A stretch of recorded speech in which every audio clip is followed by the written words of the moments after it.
4 in 10 people believe in ghosts. Over a third of people believe intelligent life exists outside of Earth. 43% of people believe demons exist. There are unexplained phenomena happening daily around the globe, and we are here to talk about it. Your portal into UFOs, paranormal, cryptids, the supernatural, the mysterious, the unknown. I see you. This is Beyond the Radar, and this is your host, Humanoid Tom Conway.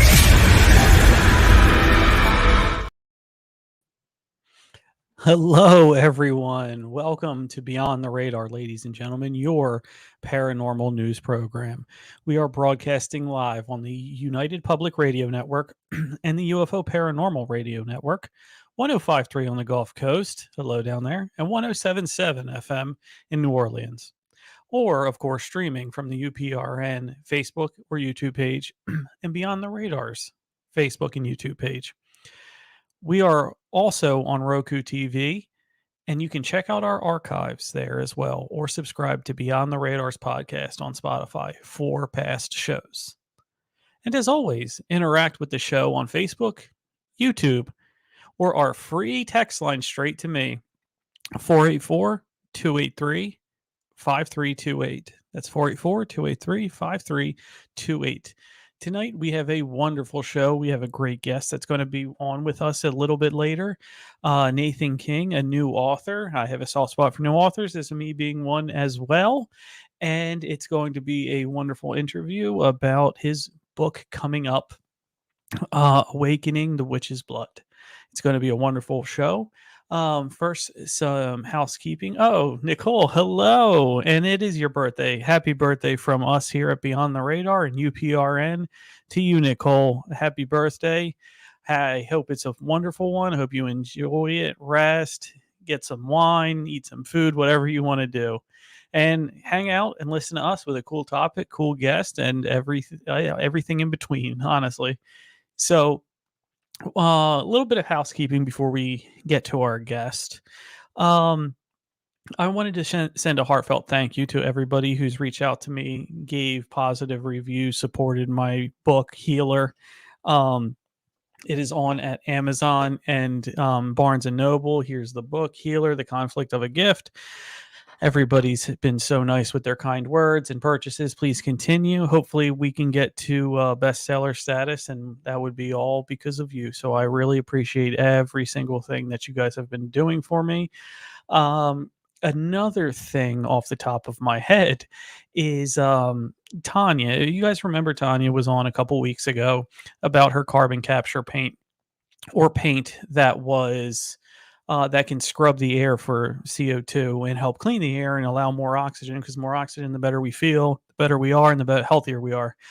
She ended up hitting her Kickstarter campaign, largely in part to all of you and your generous donations. So I wanted to thank you, send a thank you from her. She had wanted me to thank everybody for her wonderful, support, and we will have her back on and keep an eye and tabs on that, because this is a product that can change the world. Who thought if paint could clean the air? But she found it out, and it's an absolutely wonderful, wonderful gift. And all of you, thank you so much to all the radio listeners down in Louisiana and the Gulf Coast, everybody online, everybody listening through, everybody watching on Roku. Hello to you special people out there. I've been tremendously thankful for everybody, and she is as well. One thing before we get into our guests too, a little story that made me laugh. It comes from the Star, and there's a paranormal expert. And if you don't know, the Star is a UK, the Daily Star. The Daily Star is a UK publication, and what they had talked about on there, what they had talked about was that the United Kingdom is running out of ghosts. Uh, the article says UK is running out of ghosts as old spirits are dying off. Now let's think about that for a second. Old spirits are dying off. I guess that means that they're crossing over because a spirit can't die off. I guess they are crossing over. And one thing that's very interesting to me is it's a little bit in contradiction to a wonderful psychic that I know, and she had told me that there's sort of an epidemic of souls not crossing over right now.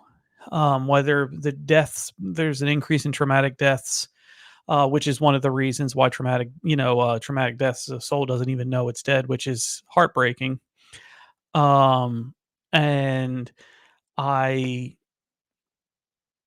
I can't believe that that is true, but it's hard to believe, but I'm sure it is. There is a lot more brutal deaths out there. There's a lot more horrible things that have happened. And hey Nicole, have you heard of Soul Eaters? Been watching this Indian YouTube? No, I have not heard of that. So please enlighten us whenever you can. But you know, one thing that she had taught me, June, is that people, essentially people, are able to cross everybody over, and they don't have to be a psychic or a medium to do that. So I'm going to add, Nicole, soul eaters are eating souls that are mainly lost. That's tragic. I hope that's not true. If that's true, that's so sad because individuals they need to go into the light. Hopefully they're not just lost to eternity. I would hate for that to happen. But, many of them are wayward souls, that many of them are wayward souls that don't know that they're dead, and that breaks my heart. So I'm just going to read a little bit of this, and how you can help cross souls over. The best thing to do when a loved one dies is to release them and tell them you are sad, but it is okay, and you are okay with them crossing over. Tell them after they have crossed over, they are then welcome to come back and visit if you are comfortable with that. Wish them well and Godspeed. Be happy for them when they get to head home, and that they will be there to help you when you are ready to cross over. So just that little bit right there allows people to, well, cross over. You know what I mean? Allows people to cross, and it gives them the blessing that, hey, I am sad because it is a traumatic experience. I've lost my father. I've lost many other people's. You have spirit guides that help you. You have spirit guides that you help cross over people. It's wonderful. And you can help them. Yes, exactly, Nicole. You ask your spirit guide to help cross spirits over because they want to know and they want to help you.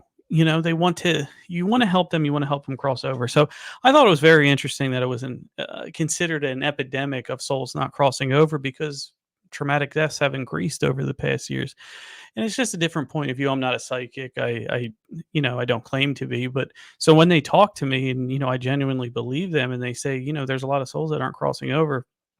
It's really sad. It really is. So that's the opener here for a little bit. And I see our guest has signed on down there. So we're going to hit a break and then we'll come back with Nathan King, new author. So everyone stick around. We'll be right back. 4 in 10 people believe in ghosts. Over a third of people believe intelligent life exists outside of Earth. 43% of you believe demons exist. We invite you to Beyond the Radar, your paranormal news show. If it's unexplained phenomena happening daily around the globe, we're talking about it. Exploring the unexplained, challenging the conventional, and diving deep into the shadows that lurk just beyond our perception. Come join the transmission on the United Public Radio Network. Once you come, you'll never be the same.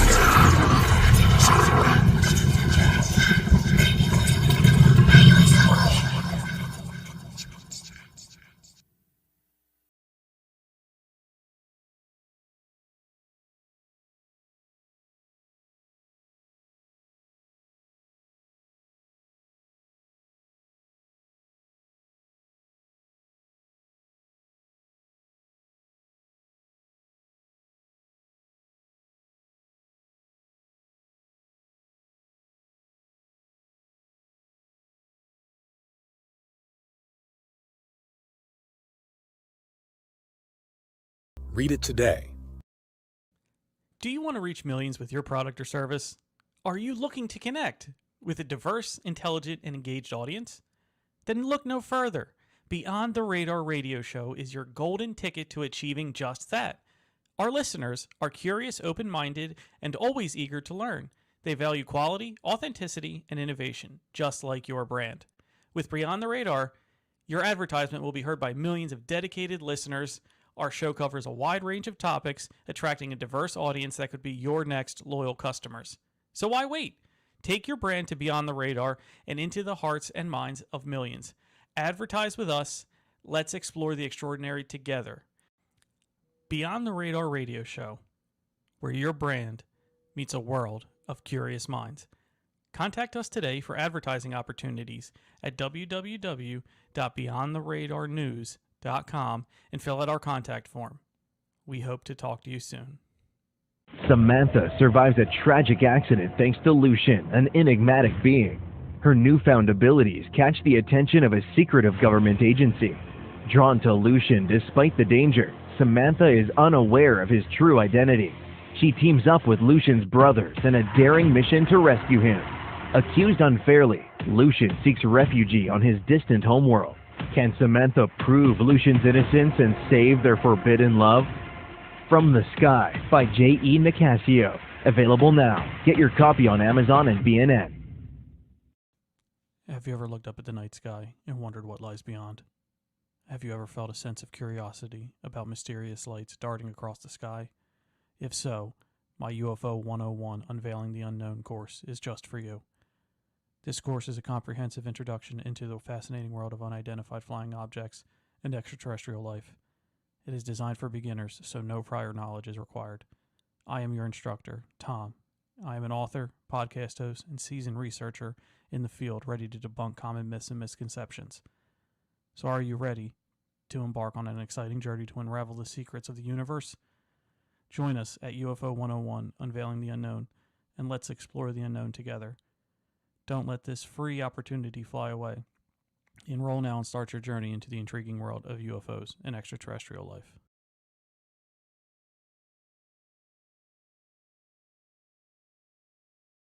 All right, welcome back, everyone, to Beyond the Radar. So, we're going to get into our guest here real quick. Let me read his bio. Wonderful guest. And very nice. We were chatting here in the chat. You can't see it, but we can see it. Nathan King is a Michigan-based witch, occultist, psychic, high priest, Minos of the Minoan Brotherhood tradition. He spent a good deal of his magical life being trained in historic Salem, Massachusetts. Great place. Yes. We love that, don't we, America? He has been featured on Sci-Fi and Travel Channel during this time in Witch City and has worked at several shops and events in his field. Nathan is a practitioner of folkloric witchcraft and carries a deep passion for the spiritual contact and pagan spirituality as a living art form. Nathan is an active ritualist, workshop lecturer, and at several events throughout the Midwest, as well as being a theater enthusiast and animal lover.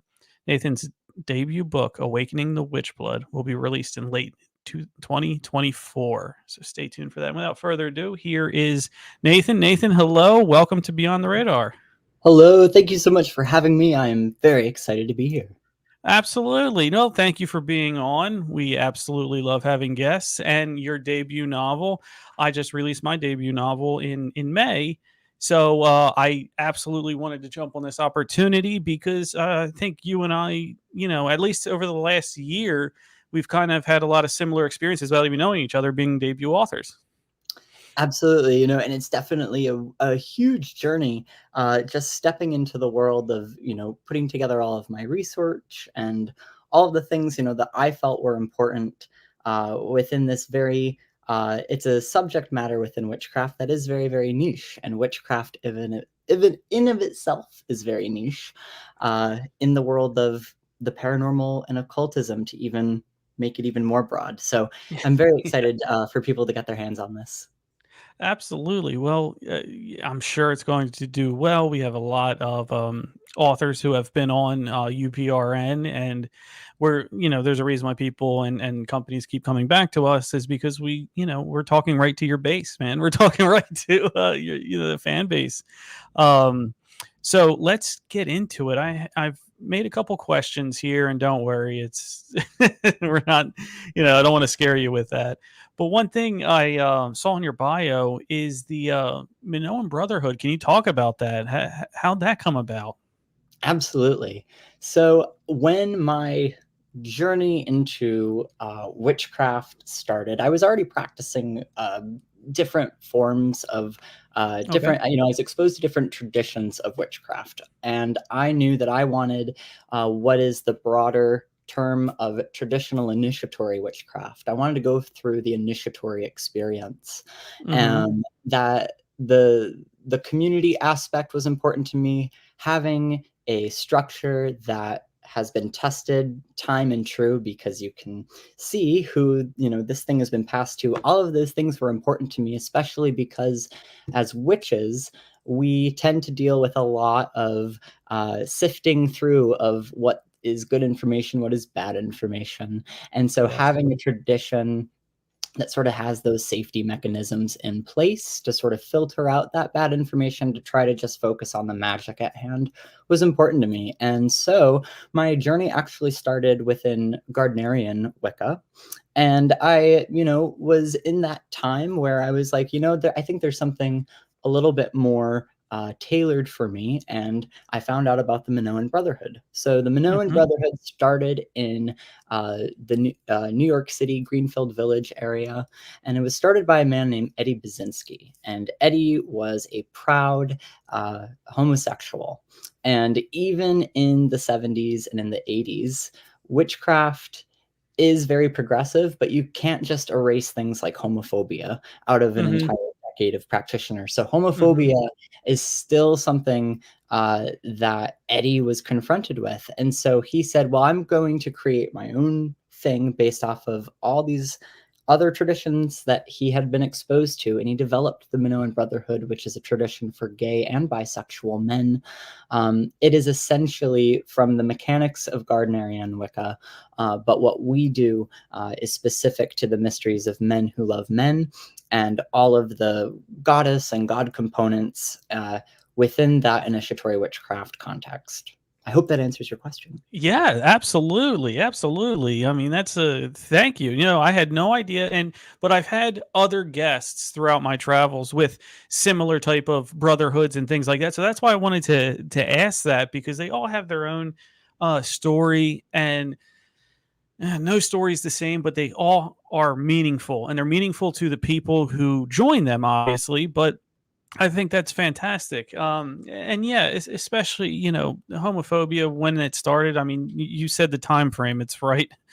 It's right there. And when you talk about that, you often think about people who were ahead of their time, and how Eddie would be now if he were to start it now. What would you know what I mean? Like, would he have let lesser barriers to entry, whatever it might be? You know what I mean? So Absolutely. I And I have a also lot of respect. be and to be devil's advocate, and from talking to a lot of, you know, elders who were involved in certain conversations, knew certain things, I think homophobia was definitely there. But I think what was even more in Eddie's case, and what was particular to Eddie, other than homophobia, was just the bureaucratic Mhm. politics that can happen Yeah. within small groups. And it doesn't matter if it's a troupe of actors backstage, or if it's a clique in high school. When Yeah. you forge these very magical or very personal relationships with small number of people,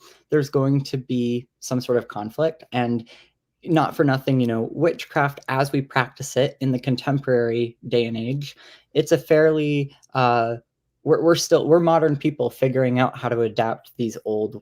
systems.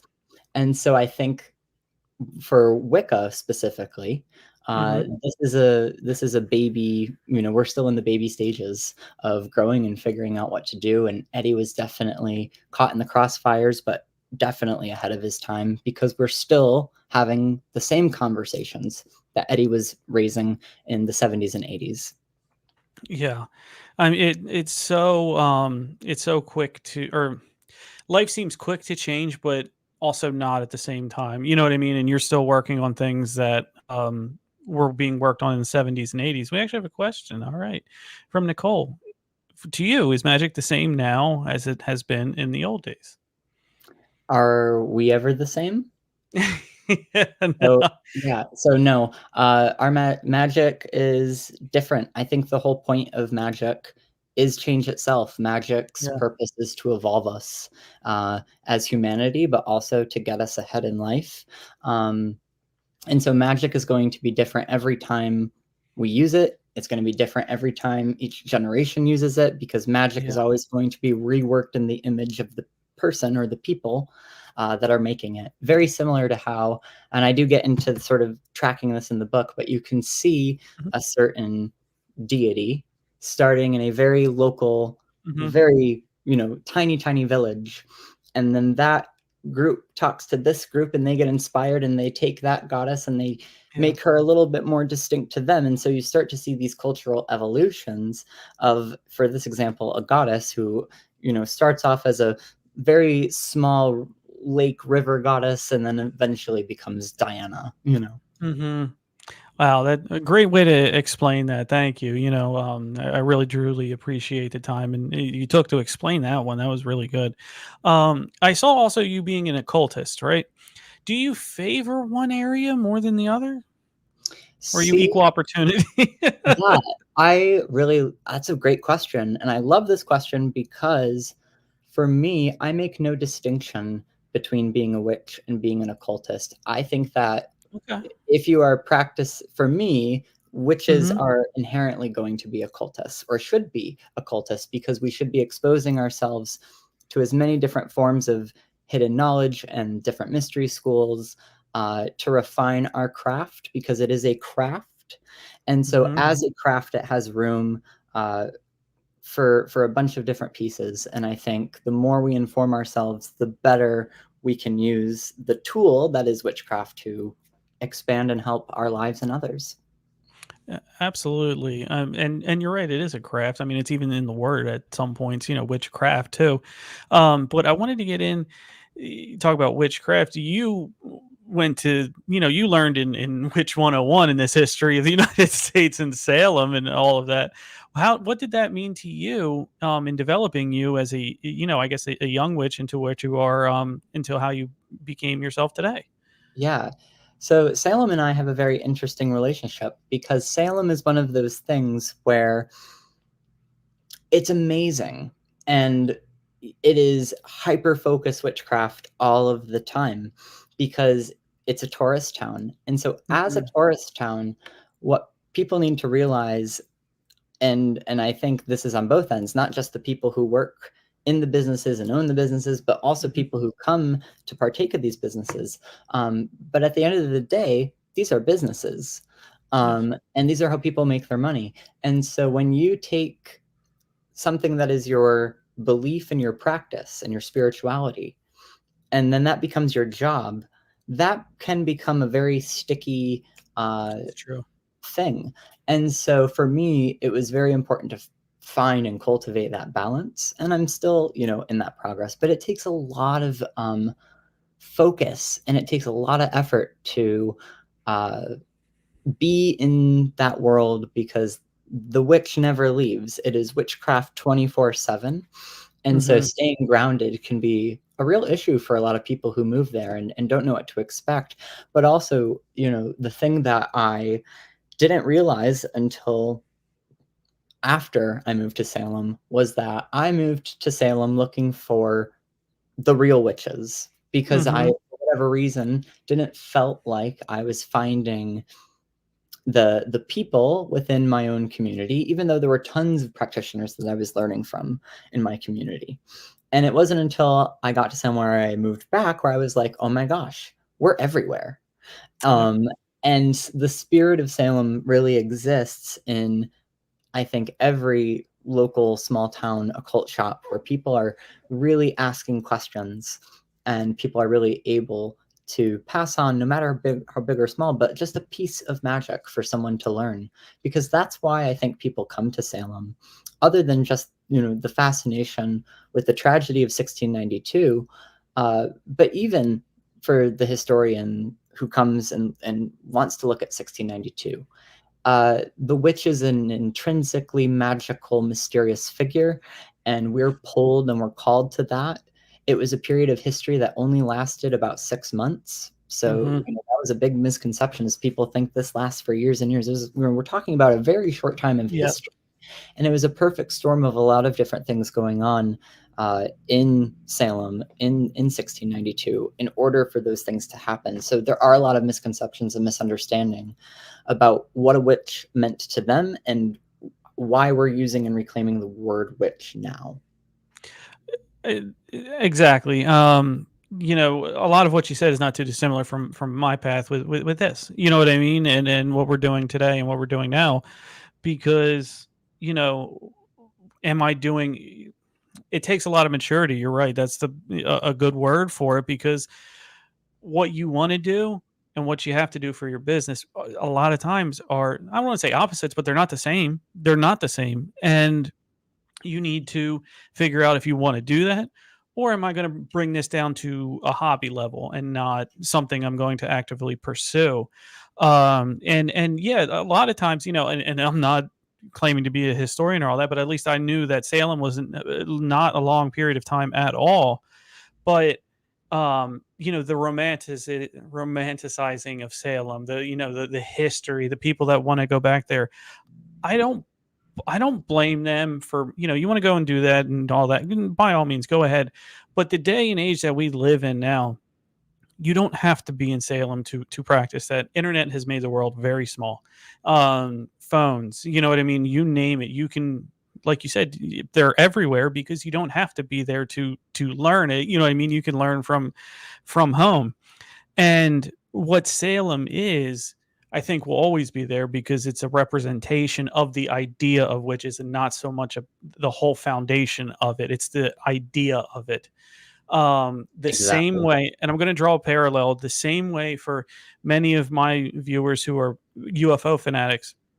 If you start in a casual conversation, drop Area 51, you will hear true UFO people like me, and I'll be on this soapbox too. Say Area 51 is just a place that they keep open so people like you think there's aliens there. The real places are Wright-Patterson Air Force Base, Nellis Air Force Base. They'll name you places where actual UFO crafts have gone to, but you can keep thinking about Area 51, and that's great, because this country loves distraction. They love doing something over here, but waving their hand over here, and that's a little spiel that I had with that one. But there's a lot of parallels how your upbringing was and to this, because sometimes you can rip your hair out, because it's not, your first idea might not always be the right one. I guess that's the best way to put it in that regard. I'm going to hop over here, and we have a few texts on the text board. I'm going to read a couple before we get into your book. Okay. We have a Beverly in Pensacola. Hello, Beverly. Thank you for listening. Do you have a favorite ghost story, or anyone? Ooh. So I write about in the book, actually, I Okay. feature one of my favorite ghost stories, and it's a local ghost story to my area and a spot that I grew up next to. But let me think of a recent one, because those sort of things are very much a part of my day-to-day existence. So I have actually a really good one recently. So I was Okay. um, so this was literally just told to me last week. So I have a lot of experience working with people who work in the death care industry. And Yes. so one of my colleagues works at a cemetery and was explaining how they were doing what is called a check document. And they were going out, checking the gravesite, and they kept feeling like something was pulling on Ooh. on her leg. And she kept Uh-huh. looking down, and all that was there was a flat marker. And she uncovered it and she dusted it off. And it was a person who died around the age of like 20, 21. So she went back inside and she flipped through the index that tells you who's who, and this person died a very tragic death, apparently. And Mm, immediately she knew, or she felt, she got the chills on the back of her neck, that yeah. this person was not happy where they were laid to rest, or was not resting, as it were. And so she closed the file and ran back to the office and just turned on some gospel music, and that was that. And I just think that's a really, it's a small story, but I'm Yeah. surprised how many people have experiences with the paranormal. For me, that's an everyday sort of existence. But for other people, it will very much catch you off guard. It still catches me off guard, depending on what we're doing. I agree. Some people's frequency is not at the level that they can interact with them. So sometimes this is just pure entertainment to people. And if you were to ask me, and I get on soapbox again, that's the difference between people experiencers and non-experiencers, or people who believe and people who don't believe. But that's for a different time or place. We also have May in Arkansas. Hello, May. Have you ever held a séance? I have regularly. Oh, Actually, cool. when I was in Salem, that was something I would do as a fill-in psychic occasionally. And that's, I enjoy doing seances. I think seances are great. In mediumship, we refer to, the group, when a group gathers and you're doing a seance. Hmm. Um, that's really more what's called gallery reading, or a Okay. and where you're reading a group, right? And so Yes. Yeah. there is risk there for doing some cold reading, where you ask, very vague questions and deduce it down. For me, as a medium, I much prefer sitting down with an individual, so that way I can be very specific, because you'd be surprised how many things would come through. And a lot of times there are things that sometimes we are not super connected with until we think about it. And it's way after the fact we realize who it is and what they're talking about. So yeah, I hope that answers the question. Yeah, May. Thank you. And real quick one from Nicole. Do you believe in curses, and how do you deal with them? So I do write about this in the book, and Oh. I absolutely believe in curses. Um, and how do I deal with them? The same way that I deal with any practical life function, by keeping up with cleaning. So I do a lot of cleansing work, Yes, yes. and I have just like I keep my doors locked during the day when I'm not home. I have my protection magics that are always consistent, because there are just certain things that I want to always have that sort of build on. So I think if we're consistently cleansing and protecting ourselves, our homes, and our families, we're doing the necessary. We're setting up the necessary steps, and I really get into that. But how do you deal with them, right? Let's say that somebody has sent something your way. 9 times out of 10, when somebody is, Mhm. thinking that they're under the influence of a curse, they're actually not, because it does take a lot of willpower and there's a lot of stuff going on. Um, Okay.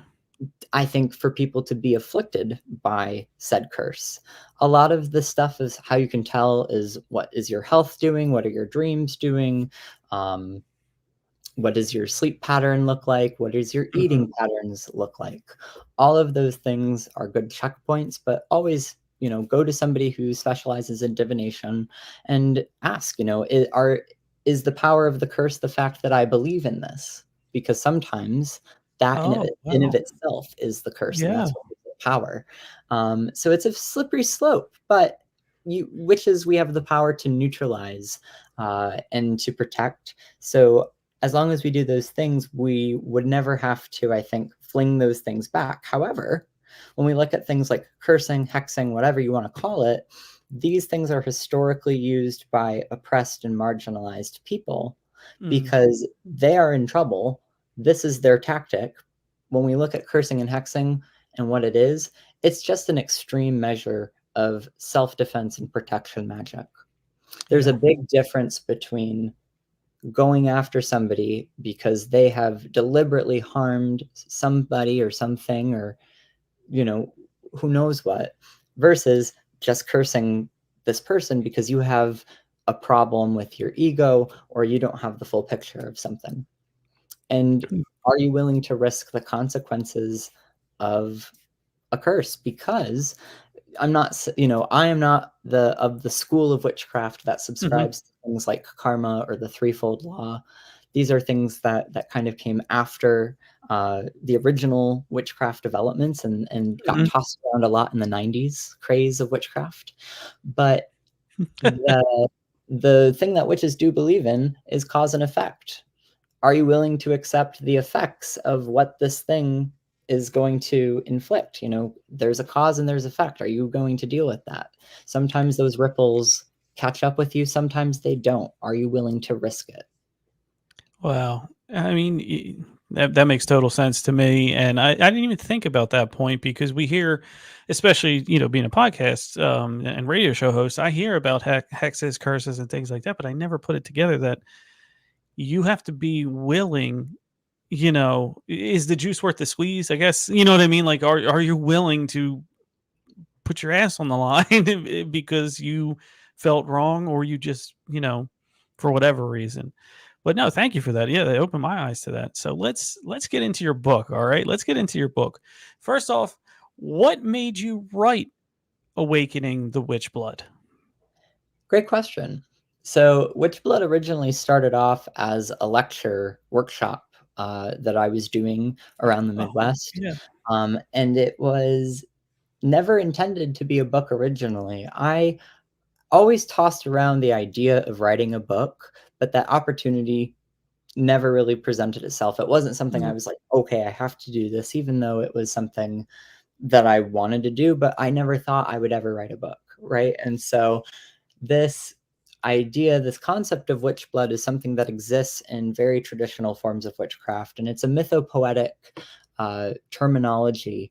And it also, in folklore, is going to refer to specific families that may have kept witchcraft specifically within the family, and we get these concepts of the hereditary witch. Um, Mm.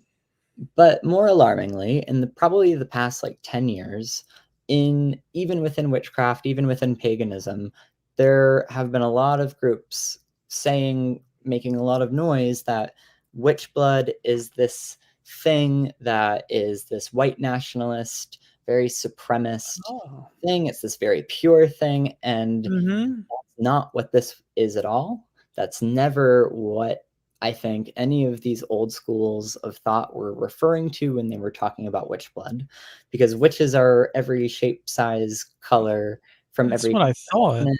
It's everywhere, and so I really didn't want to allow any sort of racist, fascist person try to appropriate our Yeah. craft. And number two, I wanted to open up this conversation of like, if we have witch blood, and witch blood is something that is from gods, giants, angels, elves, fairies, we get into all of that, wherever it comes from, the source of magic that Hmm. touched with humanity in ancient times, at the dawn of humanity, quite possibly, because we don't know when we first accessed magic. But there's this universal creation mythology of humans having this very intense divine interaction or exchange with what I call the alien or extraterrestrial beings, and then boom, humans have consciousness. Hmm. And so this consciousness or this awakening is what a lot of witches were referring to with this idea of witch blood. But I think it really calls to the fact that if these original gods and spirits or fallen angels passed this essence to humanity all the way back in the beginning, humans have had a lot of sex. We've had a Yeah. lot of sex. And Yeah. so I think this is a magical ability that is quite possibly and very much is in all humanity. And that's a beautiful thing. And I think that opens up a lot of people to exploring their magic if they feel called to. Um, I also think, though, that it speaks to the fact that, okay, we have blood. Witchcraft is something that you do. This is something that's embodied. Hmm. So it was about getting the physicality of witchcraft in the practices that we do, and understanding that witchcraft is in the doing. It's not in the title. It's not in what you're reading, but it's in the actual practice. It's in, what you do that makes you a witch, not just the fact that you may have gone through an initiation, or you may have read a book, or your grandmother may have taught you something. None of that qualifies you unless you are Yes. practicing, engaging in this current. And I think any consistent practice will take you into this current. And there are a lot of witches who have found themselves to that magical circle in a myriad of different ways. And I think the witch blood is a universal concept that was a literary tool that allowed me to talk about all the things that I wanted to talk about, but also weave it with this red thread or red vein, as it were. Excellent. Yeah, no, that's surprising that it would have that connotation with that, because I agreed with a lot of what you said there.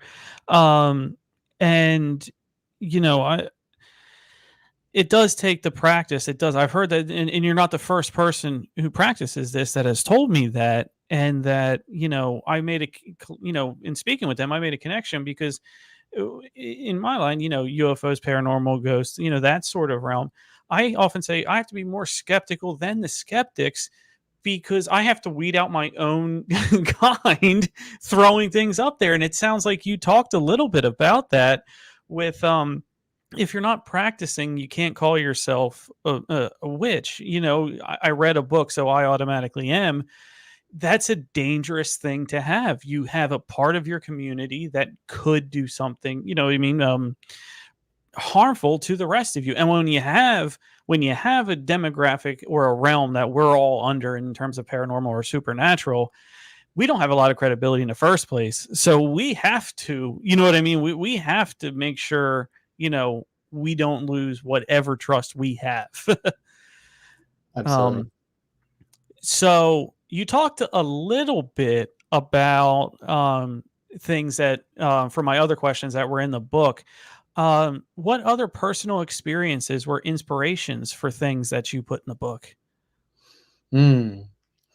I mean, there's so many things. Let me just think about Sure. this for a minute, because I really drew upon the things in my practice that I think were crucial or core, that if somebody were to approach them, they would understand the overall sort of essence, or they would Okay. catch a glimpse at the spirit of what I was working with. And so they could take that hopefully for themselves. Um, so the personal stuff that I include, that stuff that gets really personal, is when I get into talking about ancestor veneration and working with the dead. Um, Okay. what does that look like? Why is that attributed and inherent to my witchcraft? And but to witches, as a whole, there is something about witches predominantly working with spirits. They don't necessarily have to work with deity. Okay. Historically, that is definitely more accurate, as working with deities was something more exclusive to the priesthoods, or to the mystery schools, or to the aristocracy. So you had to have money to access these divinities, versus you could work with spirits, you could work with saints, you could work with ghosts, as it were, or your Hmm. ancestors, if you were your common practitioner in historic times. And so, looking at ancestors, I wanted to really talk about, what does that look like for me, and who are the specific ancestors, that I could highlight. So I get into that a little bit. I also really wanted to tap into the source texts in witchcraft that I love the most, or that were most influential to the craft, not just for me, but like to the movement of witchcraft as it exists, as it came out in the 1930s and 50s. So have a whole chapter dedicated to Charles Leland's Gospel of Aradia. Um, Oh. and Aradia is a text that really, um, it's beautiful, and it's a very inspiring work, but it's got a lot of history behind it, and it's got this very interesting, complex history behind it. And looking at how it shaped what we know about witchcraft, to me, was just fascinating. So I'm really excited for people to take a look at that, but also to see how it relates with the witch blood in the first place. Wow, it's so great and refreshing to talk to somebody who, rather than personal professional gain, which that's a part of it, but you really want to drive forward the mission and the traditions of witchcraft, and to put somebody in there, or to have a reader really get a better knowledge of it rather than just reading a story. And I truly appreciate that. That's what I did in mine. You write a story, but I want it to transcend the end of the page. I want them to continue to think after they are done. So it's really refreshing to meet somebody like that as well. I have another text question here. Bobby, Jasper, Texas. Thank you for listening down there. 105.3 on the Gulf Coast and 107.7 FM in New Orleans. What was your writing process for a paranormal book? All right. Yeah, so that is the question of all questions, right? Yeah. The writing process, really, for me, it starts with having something very specific that I want to say. Okay. So, when you say you want to write a paranormal book, well, what within the paranormal do you want to Yes. write about? And You can go then, anywhere. right, and then you look at that thing that you want to write about, and then you make that even more specific, because I Hmm. think specificity will really help you find your voice as an author. It'll help you stay focused so you don't veer off into 20 different subjects, which is very easy to do, especially if you love the subject quite a lot. Uh, and when you write a book, don't write a book to try to prove yourself. Write a book to have something to say, and know that there's more paper for more books out there. So that for me was the biggest sort of lesson. So I started with bullet points, and I started with list making. Oh, okay. I've got some pretty serious Virgo in my chart, so lists help me out quite a bit. So make your lists, do your bullet points. Because I already had this set up as a lecture class, I had a slideshow presentation that went along with this class already made. So having that with all of the images that I incorporated as sort of a storyboard, if you will, going through my presentation Hmm. really, really helped. So think about, well, what if I were to do this as a talk? Or what if I were to do this in a different medium? What would that look like? Hmm. So you can have it as a snapshot, and then you can really go into it. One of the other things that I did with my process that proved super important in the process when I least expected it would, Hmm. was I started off by taking regular notebook, and Yeah. I just hand wrote everything. That way I'm not on Oh, the great. computer, and I'm not, this is the first draft I'm doing. So I'm not on the Yeah. computer. I'm not randomly searching a word or searching for more information about something. And then 2 hours later, I'm down a rabbit hole looking at, whatever. Um, but it also allowed me the freedom of, Guilty. right, right. But it gives you the freedom of, once all of that is drafted, you then have to type it. And so Yeah. then you really get some editing, core editing done. And then you can go through it again. You can add, take away, refine your research. And then that third sort of nice, crisp draft is what I ended up handing in the publisher. But it's completely, up to you and what you are confident with. Because if anything, this work has taught me that you have to just lead with confidence, and it's your work. So you're the one who knows what you're talking about. Yeah, I've been sucked down many rabbit holes in my day, and that's wonderful. I like, and I'm so glad that they asked that, because I do like hearing about that as an author. I started off as a script writer, so my process is a little bit based off of that, where I need to flush out every single character first in my fiction. You know what I mean? And I need to know what they're doing, where they're doing it, and a little bit to you, I do like using paper and pencil, because there's hitting a backspace button is not the same as like, nah, and you get rid of and you do Right. that. So I definitely like that. Right? And if Oh, you're writing, and if you guys are writing like this, if you're writing nonfiction like this, yeah, it's you don't have that freedom with like character development and all those things that yeah, I love from being a poet and somebody. There's a lot of poetry in this book, so get hmm ready.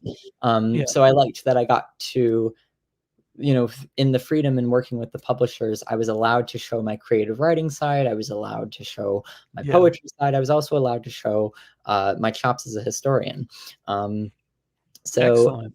when you look at nonfiction, your historical characters are still characters. So hmm that research of getting inside who these people were, where they lived, was super important to me, because now it feels like I know not just the people I was Yeah, writing about, but they coincidentally are also the founders of a lot of the practices of my witchcraft. So I feel even closer to them in spiritual form. So it had this two-way benefit.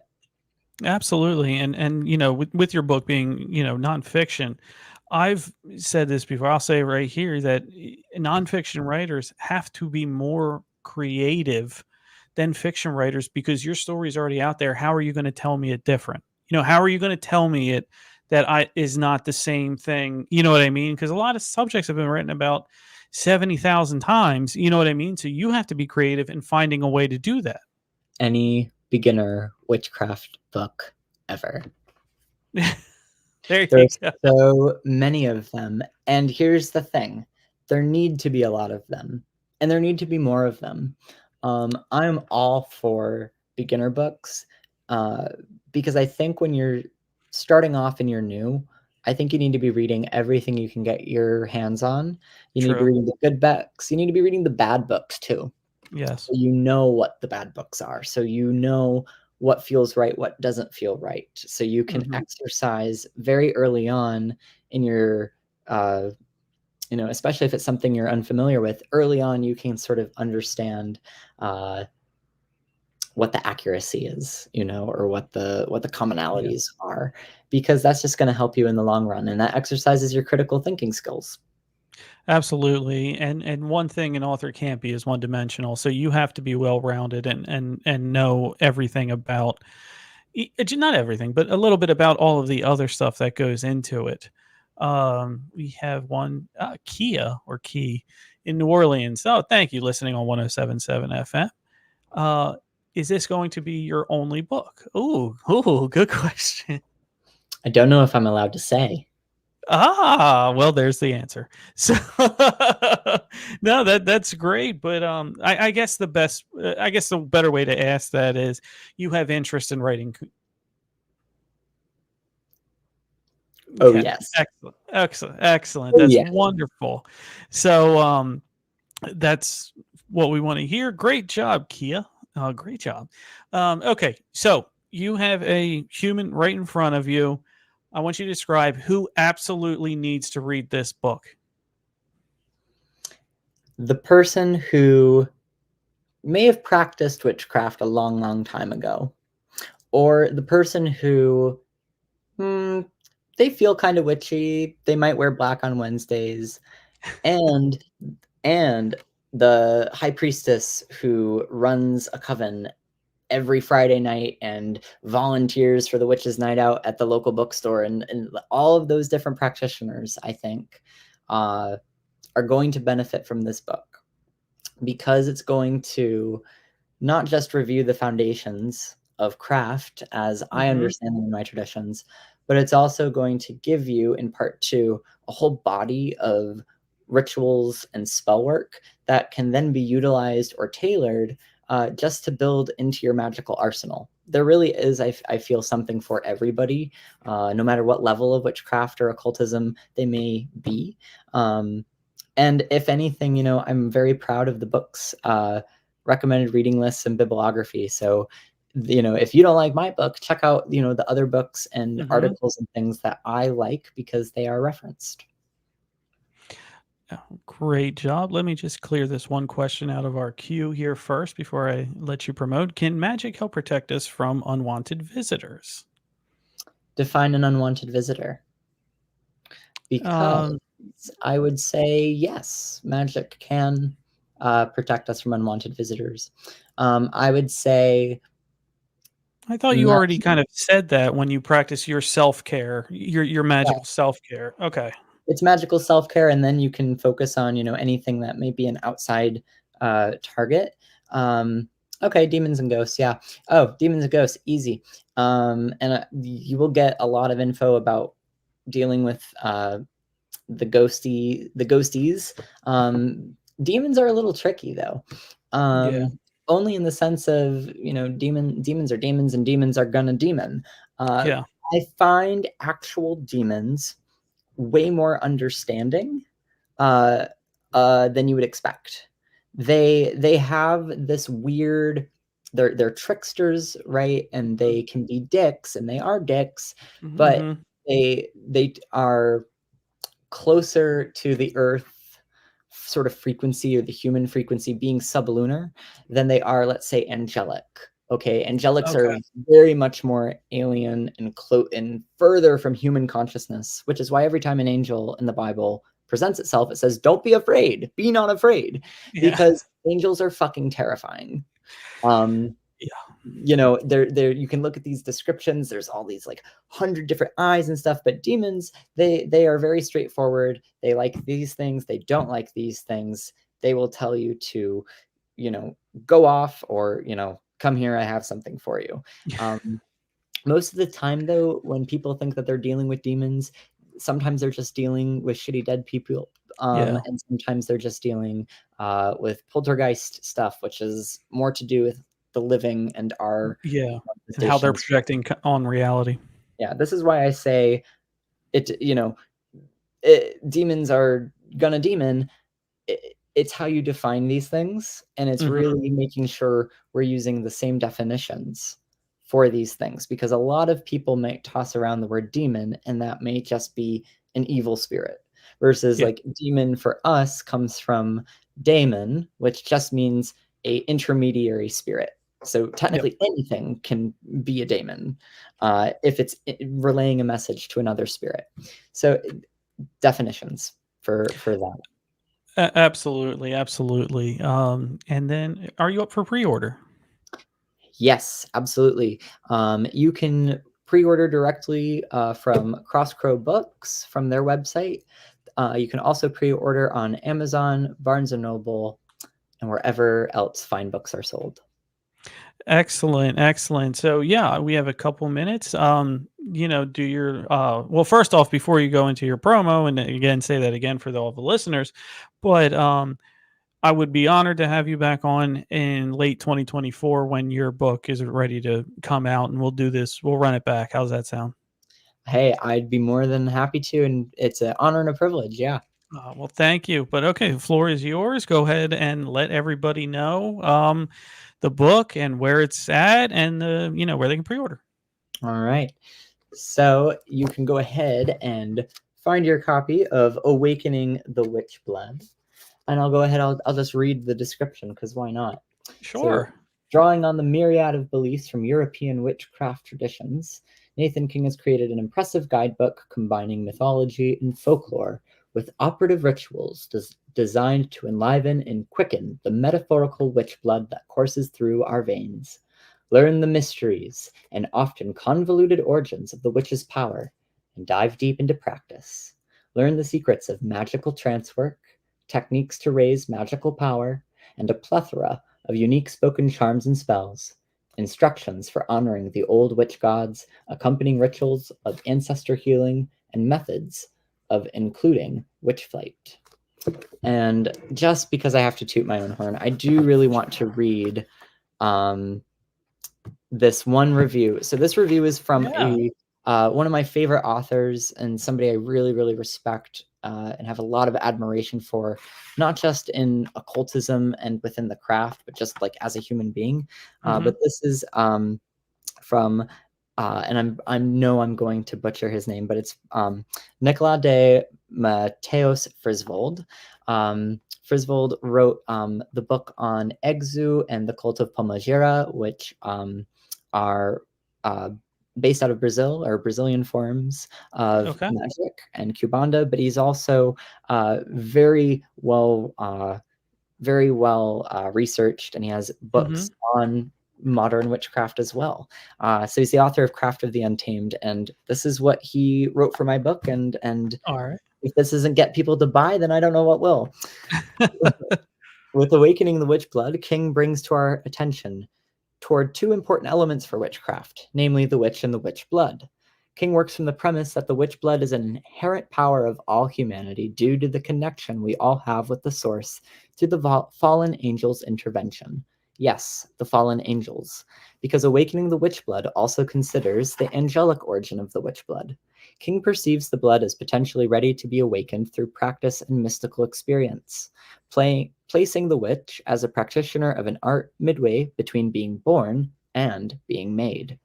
From this premise, King casts new eyes on old sources like Gardner, Leland, Valiente, and Cochrane, and brings in the voices of Michael Howard and Andrew Chumley to aid in the new light he is casting upon witchcraft, the spiritual practice that works with paradox and dialectics, as he writes. In this journey, King introduces us to the people of Elfame, the Grigori, Aradia's legacy, and the usual suspects of moon, grove, and forest as he presents rituals to summon and for the purpose of dedication, along with charms to bind, curse, and cause. The power of herbs and the importance of trance and sabbatic night flight is a fine and important red thread flowing through Awakening the Witchblood in its ultimate quest, the pursuit of self and integrity, the great work itself, as it was inscribed on the Pythonic Temple of Apollo in Delphi. Know thyself. Wow. Great review. Great review. That's a wonderful one. I love when fellow authors give, such in-depth reviews. It really helps. It really does help, but that's wonderful. That is all, everybody, for we want to thank, Nathan King here. Thank you so much. I can't wait to have you back on. We'll go more into, this was the 101 level. When you come back on, we'll go into the 201 level. How's that sound? Awesome stuff. Awesome. So we have been broadcasting live on the United Public Radio Network and the UFO Paranormal Radio Network, 105.3 on the Gulf Coast, 107.7 FM in New Orleans. We've also been airing live on Roku TV, and you can catch our archives there or subscribe to Beyond the Radars podcast on Spotify for past shows. Thank you all for tuning in, commenting, texting, and we will see you all next week. Bye, everybody. Bye-bye.